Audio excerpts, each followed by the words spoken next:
Olá pessoal, sejam muito bem-vindos, que bom ter vocês aqui comigo. E hoje eu quero perguntar pra vocês isso: a Bíblia é ou não é um livro machista? Deixa aqui nos comentários, eu quero muito saber a sua opinião sobre isso.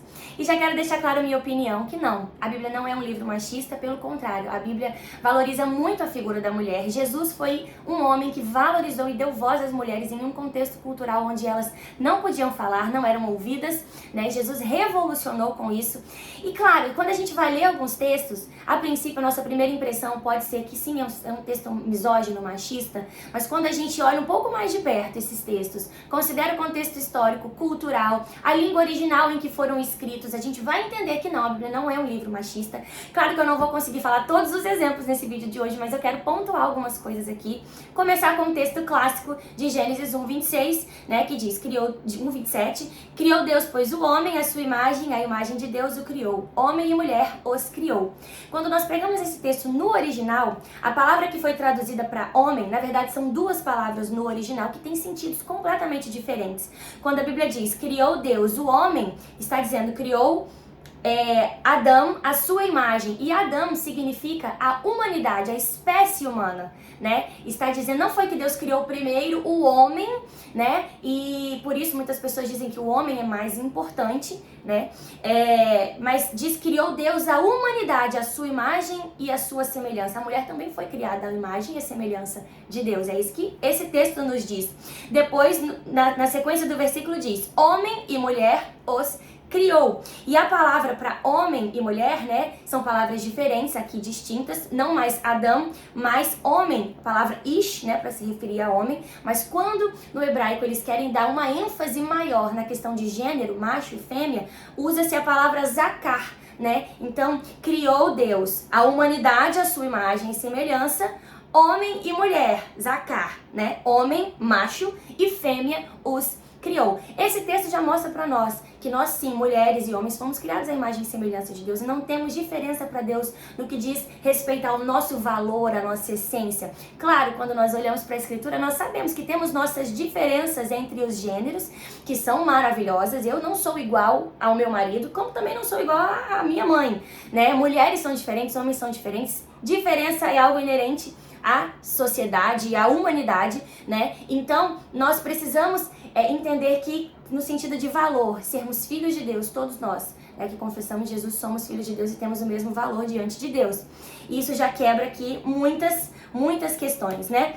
Outras palavras, a mulher é ajudadora, falei uma ajudadora, mas a palavra ajudadora, às vezes a gente coloca como se fosse uma coisa menor, mas na real aqui está dizendo é aquela que vem em auxílio, como socorro. E a palavra ezer, que é usada para auxiliadora e ajudadora, também é usada para se referir ao próprio Deus, Deus vindo em nosso auxílio. Você pode ver isso lá em Salmo 30, verso 10, né? Também no Salmo 10, verso 14, né? Tem vários exemplos onde Deus se coloca, a Bíblia usa a mesma palavra, né? Para dizer que a mulher é auxiliadora, como também para dizer que Deus é o nosso auxílio. Então, que honra para nós, mulheres, sermos colocadas, utilizadas nessa mesma palavra, né, atribuída ao nosso próprio Deus.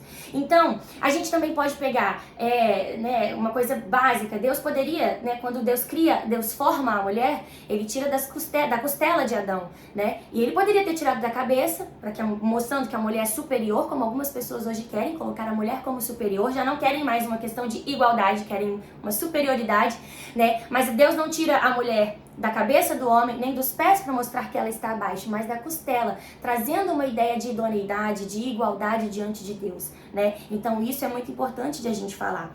Talvez você pode até falar, Bruno, tudo bem, mas e lá no Novo Testamento, quando Paulo fala, lá em 1 Coríntios 14, não permito que as mulheres falem na igreja, que elas fiquem caladas e perguntem a seus maridos.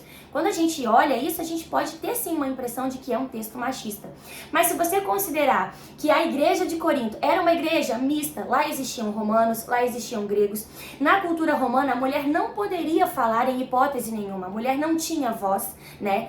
E já no contexto grego, a mulher poderia falar, tanto que a mulher era muito ouvida, né? E muitas vezes nós vemos aquelas questões do oráculo, não sei se você já viu em alguns filmes, até em transe, as mulheres falando e sendo ouvidas, né? Então, no contexto da igreja de Corinto, é uma igreja mista. E aí, havia aquela confusão cultural, também um contexto de perseguição da igreja. Então, se em Roma as mulheres não podem falar e na igreja os cristãos estão dando voz para as mulheres, isso também se torna uma questão política. Então, preservando a figura da mulher, preservando a igreja do Senhor, Paulo fala e cita essas coisas, mas o próprio apóstolo Paulo, gente, Paulo não era machista, né? O próprio apóstolo Paulo fala lá em 1 Timóteo 1,5, ele elogia a vida de Lóide e Eunice, que eram a avó e mãe de Timóteo, como que elas eram importantes, o grande trabalho que elas faziam na igreja.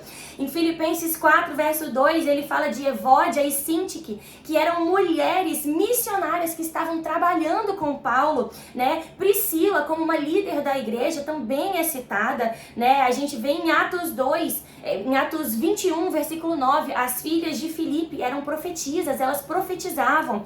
No Antigo Testamento, a gente vê Jael, que foi uma heroína, né? A gente vê a vida de Débora, que foi uma juíza, ela liderava o povo de Israel, né? Ulda, que era uma profetisa, ela era consultada, né? Para que decisões fossem tomadas. Então, alguns textos aqui eu apenas estou citando, né? A gente tem outros textos que a gente poderia trabalhar, mas não dá pra falar tudo nesse vídeo. Talvez a gente faça mais um vídeo. Se você quer mais um vídeo sobre isso, com mais exemplos, deixa aqui nos comentários, compartilha esse vídeo com outras pessoas também, né? Mas que você entenda que nós, mulheres, temos o mesmo valor do que os homens diante de Deus. Temos nossas diferenças que são, gente, maravilhosas, né? E assim, hoje é até perigoso, né, você falar que ama ser mulher, mas eu amo ser mulher, mas eu também amo, por exemplo, o meu marido, o meu pai, as nossas diferenças, eu amo, né, a força que eles têm, e assim, admiro, homens são admiráveis, né, não queremos em hipótese nenhuma enfraquecer a figura do homem para fortalecer a figura da mulher, nós não precisamos disso, nós sabemos quem somos em Cristo, nosso potencial, né, e vamos viver nossos propósitos, cada um, né, nas suas diferenças, né, mas sempre entendendo que temos o mesmo valor diante de Deus e que você comece a refutar todos esses argumentos que as pessoas falam, a Bíblia é um livro machista. Não, gente, a Bíblia é um livro atemporal, a Bíblia é a palavra de Deus e claro que a palavra de Deus, ela é perfeita em todos os seus aspectos. Então vamos conhecer mais essa palavra para que a gente viva uma vida tranquila, em paz, né, sabendo sempre qual é a vontade de Deus pra gente. Espero que você tenha gostado do vídeo, não esquece de deixar o seu like, compartilhar e deixar nos comentários aqui também a sua opinião sobre esse assunto. Beijo, gente, e até o próximo vídeo.